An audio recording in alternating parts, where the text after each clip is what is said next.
Hello everybody, I'm Jimmy Fantastic and this is my Imperial Nobility guide. So I had done one of these previously on YouTube, but I'm going back, revisiting them all.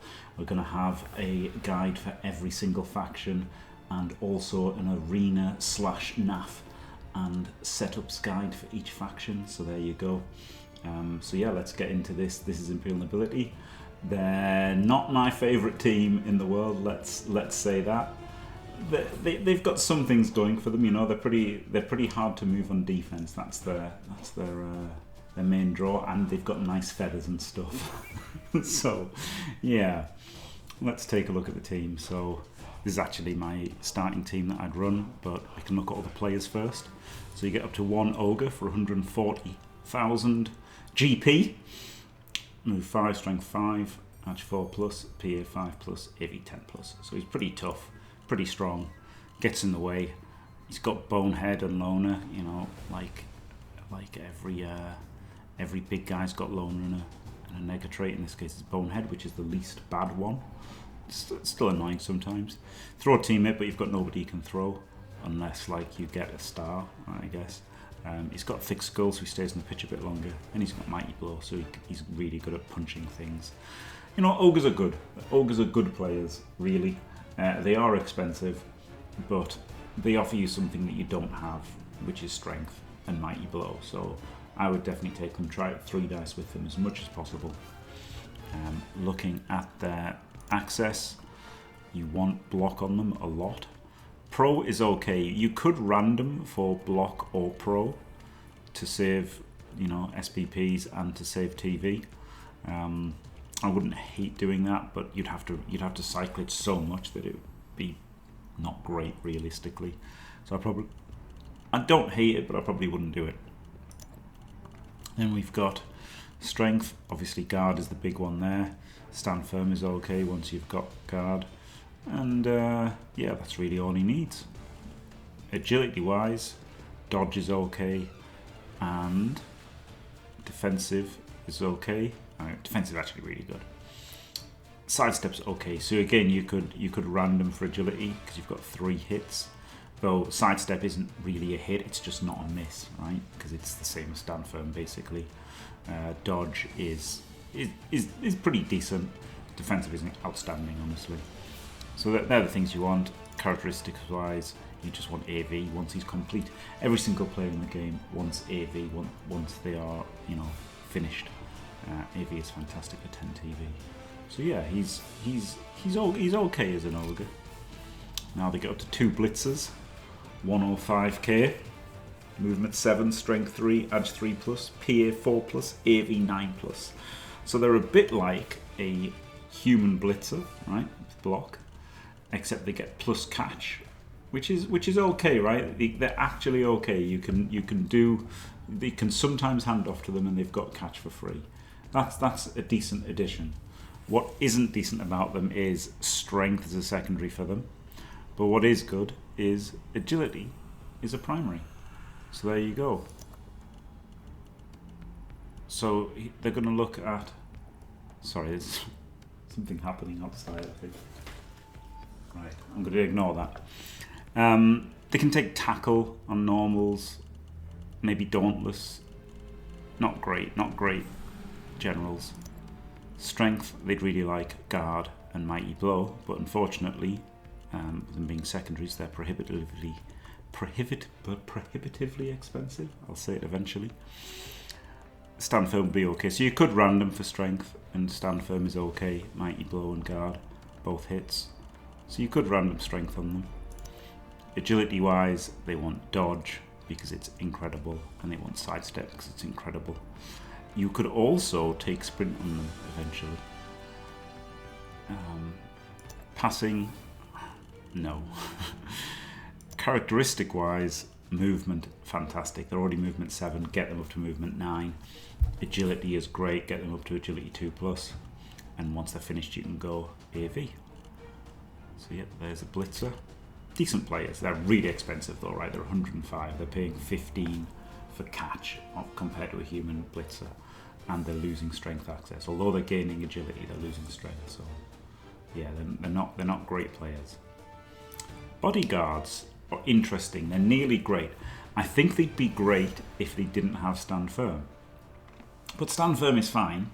You know, stand firm's a good skill, right? So they're 6-3-3, 5+, 9+. So they're basically like a lineman with wrestle and stand firm. And wrestle and stand firm would be 20k each. So, you know, that makes them kind of fairly costed at 90k. The problem is wrestle isn't block. It's pretty much just worse, right? If you could give them all block instead of wrestle, you would. I think everybody would. I think block would be so much better than wrestle. And especially combined with stand firm, because, you know, you can... If you've got somebody with stand firm, you want to stand in the way and only get knocked over 55% of the time. These guys get knocked over 75% of the time. Now, okay, some of the time they'll take you with them, but you'd still rather they just weren't moving nearly all the time. So, yeah. Now, on the other hand, wrestle makes you really not want to punch them, and stand firm makes you really not want to punch them. So, you know, like it's not just terrible or anything that they've got wrestle and stand firm, but the thing about it is for the starting team, it makes it really hard to start with everything. So for a starting team, you'd rather just have wrestle and then choose to give them stand firm after they've already got guard, right? Wrestle guard for 90k is way better than wrestle stand firm for 90k. So the problem is TV and efficiency, essentially. Now, they get generals, but they don't really want anything except maybe block later or tackle. They get agility secondaries, but because they're secondaries, they're prohibitively expensive. For strength, they get guard and they get mighty blow, and they are the two skills that you really want. Characteristic wise, they can take AV when complete. Now the linemen, the poor dishevelled linemen. For some reason, the fluff of Imperial Nobility is that they are the richest teams, yet for some reason they have the poorest linemen. They are movement 6, strength 3, ag only 4+, PA 4+, and AV only 8+. Now, they've got Fend. Now, I don't know if this is meant to represent some kind of great training that they have, but it's not super useful. You'll find it's quite useful versus bad players or inexperienced players, whatever we want to call them. But if you think about Fend, it's really not a problem at all. There's very occasional times when it's a problem, but mostly it's irrelevant. Mostly irrelevant, quite easy to play around, as long as you think about it, you know. But you'll see, even good players will not think about it, and it will catch them out from time to time. So it's not useless by any means, it's just not high impact. You know, in the same way as, like, say, block would be. So skill-wise, these guys just want block or dirty player, or maybe wrestle, right? Because you've already got some annoying wrestlers, have some more annoying wrestlers. But basically just those two. You could also think about randoming for guard, or mighty blow, or dodge, or defensive, or sneaky git. But the problem is it takes so long to skill them that I think I'd just go straight for block or dirty player. Block early on, dirty player later. The reason for that is at low TV, people don't have block, so you want block for more knockdowns and more injuries. Later on, everybody's got block, so it's only really got utility as a defensive skill, and you want dirty players so you can take out the high impact players. They could also take plus AV, because plus AV is great. And then finally the thrower. Oh dear. One of, if not the worst throwers in the game. It's only one of the worst. The Chaos Renegade's thrower is worse. But he's a bad thrower. Movement 6, Strength 3, Ag 3+, PA only 3+, AV 9+. He has pass. He does not have sure hands. He has running pass. Running pass is absolutely one of the least useful skills in the game. It's okay for bombers. It's not okay for people who actually want to pass. You will very, very occasionally get use out of it, but almost never. What's good about the throwers is they are AV 9+ instead of AV 8+ like the linemen, and because they get passing on primaries, they can take leader and get you a reroll. Because one of the really bad things about Imperial Nobility is rerolls costing 70k. Now you can have 2 of these guys for 75k, and you know, they can get block and sure hands as well. So yeah, this is the starting team. Can't afford an apothecary. 2 rerolls because again the 70k. I don't know if I mentioned, but bodyguards are 0 to 4. So yeah, 4 bodyguards. Only 1 blitzer to start with. The ogre, I think you need the strength, and the thrower to get the leader. So I think this is a pretty decent starting team. I'm happy with this. It's not great because it's just everything's so expensive, right? Even the linemen are 45k, and they're substantially worse than a human lineman.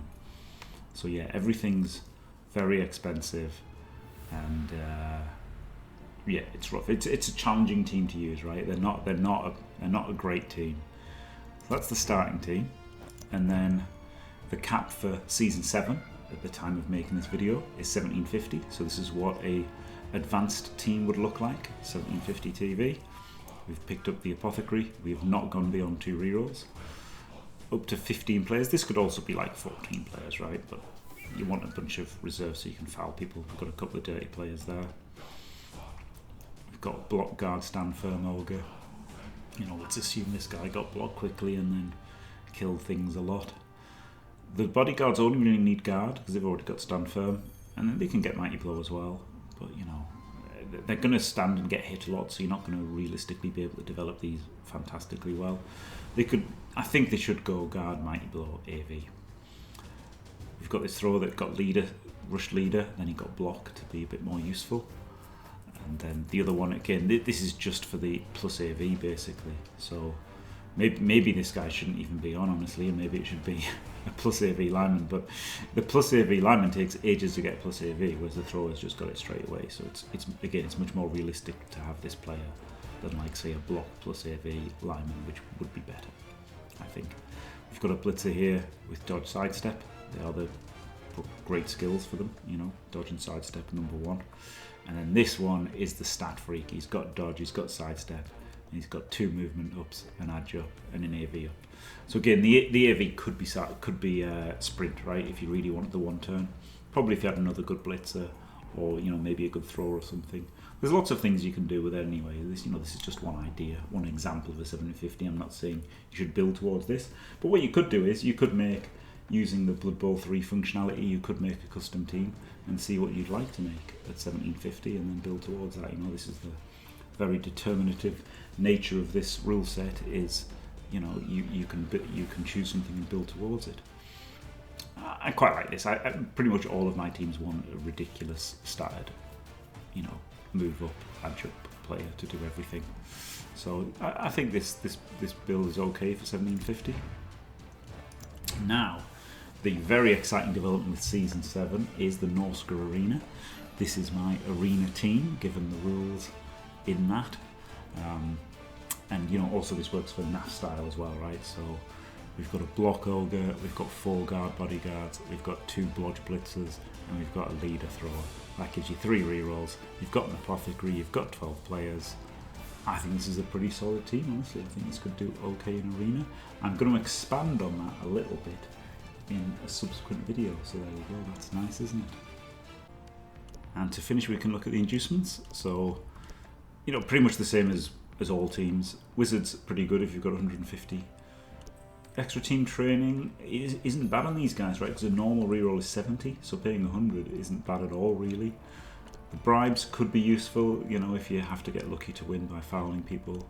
Kegs are usually pretty good because you've got, you know, really soft AV8 plus linemen, so I don't hate a keg or 2. Chef's basically too expensive. And bias ref is situational, depending on, you know, how much you plan on fouling, how much you think you'll get fouled. And then the star players.